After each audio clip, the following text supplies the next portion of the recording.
ہاں جی، جو 3 دندوں والی لگی ہوئی ہے، اس کو کہتے ہیں شد۔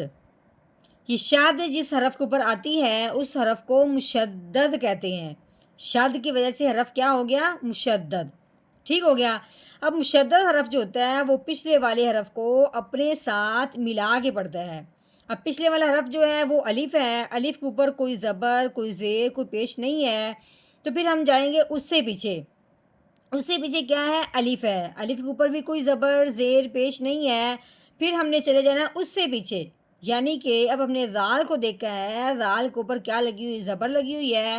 اب ہم نے رال کو تا کے ساتھ ملانا ہے اس شاد کی وجہ سے، کیونکہ شاد والا حرف جو ہے وہ پچھلے والے کو اپنے ساتھ ملاتا ہے۔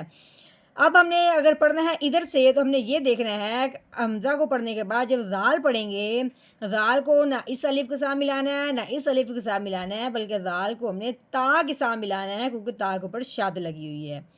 الف پڑھتے ہم تب جب آگے شاد نہ ہوتی، اب شاد آنے کی وجہ سے درمیان والے دونوں الف نہیں پڑھے جائیں گے، تو رال کو تا کے ساتھ پڑھیں گے تو کیسے پڑھیں گے؟ رال تا زبر رات ایزت